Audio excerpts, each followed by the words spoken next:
السلام عليكم اخواتي وحبايبي، عاملين ايه؟ طمنونا عليكم. اهلا بيكم في قناتي بنت العمده ام يوسف. النهارده هقدم لكم فيديو مختلف. اللي بيعمل لكم الوصفه يوسف. صلوا على النبي في التعليقات وشوفوا لي الفيديو ده هيعجبكم ولا لا. يوسف لما عملنا الشوكولاته النوتيلا قال يا ماما لازم نعمل معاها بانكيك. احنا يعني عادي بنستخدمه، ممكن بالفينو او بالعيش العادي. قال لا انا عايزه اعمل بانكيك. طب هتعرف تعمله؟ قال اه هعرف اعمله. فاحنا كده كده كنا حاطين الستاند عشان بنصور النوتيلا والترابيزه والحاجه. قلت له خلاص تمام، انا هصور لك وانت اعمل الفيديو. زي ما انتوا شايفين جاب بوله فضى فيها نص كوبايه لبن، 3 معالق سكر، وقلبهم قلبهم قلبهم كويس خالص لحد السكر ما داب. تمام. بعد السكر ما يدوب تنزلي عليهم بمعلقه بيكنج باودر، او لو انت عايزه تعمليها بخميره فوريه تنزلي بمعلقه خميره فوريه. يعني عندك ده اعمليه، عندك ده اعمليه. تمام يا حبايبي. اهو بعد ما داب اللبن مع السكر نزل بمعلقه خميره فوريه،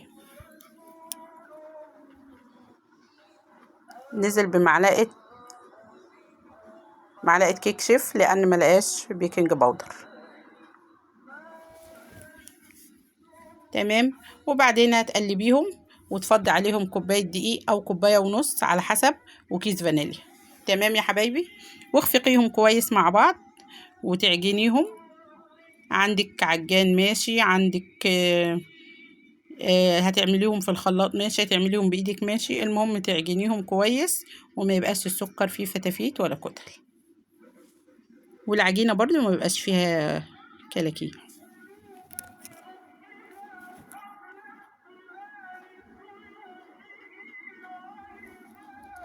اللهم صل وسلم وبارك على سيدنا محمد. طمنوني عليكم، انتوا عاملين ايه واخباركم ايه؟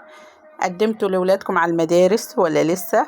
حبايبنا اللي في تالتة اعدادي، اللي خلصوا تالتة اعدادي ونجحوا الحمد لله، الف الف مبروك النجاح للكل. قدمتوا على المدارس ولا لسه؟ ولا محتارين لسه بين الإدارة التعليمية وبين المدرسة وبين التقديم والملفات والأوراق والسجل المدني؟ ربنا يعينكم ويقويكم، وربنا إن شاء الله يجعله عام جديد سعيد عليكم. كده بيوريكم يوسف الدقيق، هو حط كده كوباية واحدة بس، بعد ما قلب حس ان ايه لسه العجينة طرية، فنزلنا عليها بشوية دقيق تاني. بعد شوية كده هتشوفوا وهو جايب بقية الدقيق. طبعا شوية دقيق نخلينهم عشان لو فيهم حاجة. جاب شوية الدقيق ونخلناهم وبقوا نضافوا حلوين، وبعدين نزل منهم بكوباية. يعني هي العجينة دي خدت حوالي كوباية ونص. اهو بقية الدقيق اهو ما شايفين نص كوباية.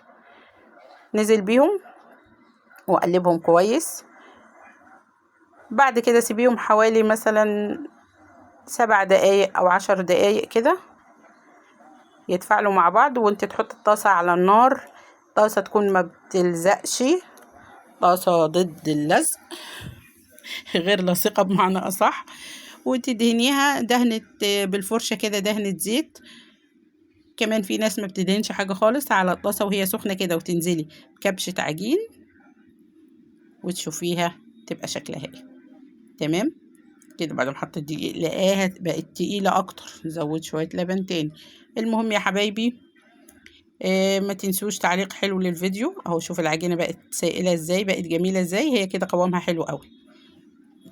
ما تنسوش تعليق حلو منكم للفيديو، وما تنسوش تكتبوا لي في التعليقات ايه رأيكم يوسف بيعمل الفيديو بطريقة حلوة ولا لا. هنا على البوتاجاز، ولا على البوتاجاز وحطينا الطاسة سخنت. انا بقى اصريت ان احنا ندهن الطاسة زيت، هو قال لا انا هعملها كده.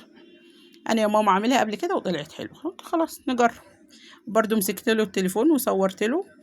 برضو شجعوا اولادكم لو عايزين يدخلوا المطبخ ولا يعملوا حاجه ما تزعلهمش ما تزعقوا لهمش برضو، لان العيل هيتعلم الحاجه فين غير في بيت ابوه وغير في شقته ومع امه واخواته. وخليهم، يمكن العيل يروح سياحه وفنادق، يمكن يروح يشتغل في اوتيل، يمكن يروح يشتغل في مطعم، يبقى قلبه جامد ويعرف يعمل الحاجه. ما تخافوش عليهم، طول ما انت العيل انت واقفه معاه مش هيبوظ حاجه.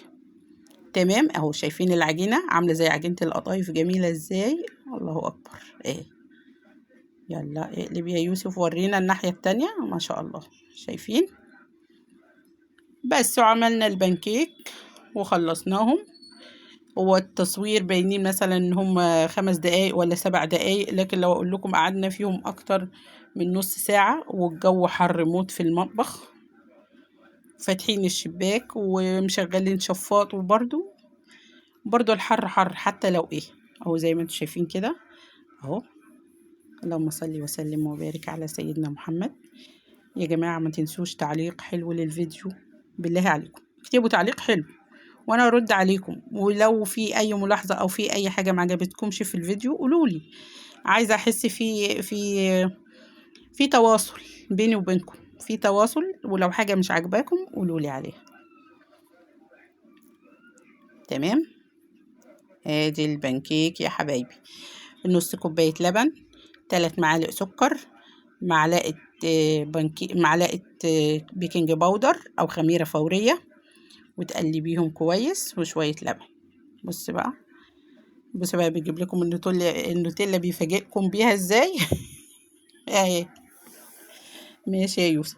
يقول لي خلاص انا اللي الشيف النهارده بقى، ما تسيبيني اقدم بالطريقه اللي تعجبني. اهو ادي النوتيلا بيوريها لكم. ده كان بعد ما جمدت في التلاجة، قعدت ساعتين. شوف شكلها حلو ازاي، ما شاء الله. وعلى فكره يا بنات طالع طعمها تحفه.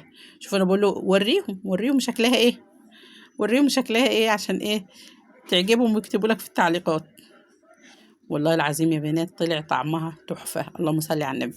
يعني أنا النوتيلا عملتها قبل كده حوالي 4 مرات عندي ولا 5 مرات في الشقة عندي، بس المرة دي طلعت أحلى مرة فيهم، سبحان الله. مع إني ما حطيتلهاش لبن كتير، بس طلعت أحلى مرة فيهم. شايفين قوامها وشايفين بتلمع ازاي وجميلة ازاي. يلا يا يوسف ورينا واحدة كمان، ورينا واحدة كمان يا يوسف. ولو عجبكم الشيف يوسف اكتبوا له تعليق حلو. لازم نشجع أولادنا ونفرحهم كده يا حبايبي. لازم العيل مش كل ما يروح يعمل حاجة نزعق فيه ونشخط فيه ونسد نفسه، لا، سيبوهم يتجرأوا، سيبوهم يعملوا الحاجة. وهي طلعت والله العظيم البانكيك طلع تحفة، طعمه وشكله. عارفة حتى من غير ما تحط لها النوتيلا وانت بتاكليها كده طعمها مسكر وطرية كده وجميلة، عاملة زي القطايف، طعمها تحفة. جربوها واعملوها لولادكم وفرحوهم، وخليهم يا ستي ياكلوا الحاجة اللي نفسهم فيها. والسلام عليكم ورحمة الله وبركاته.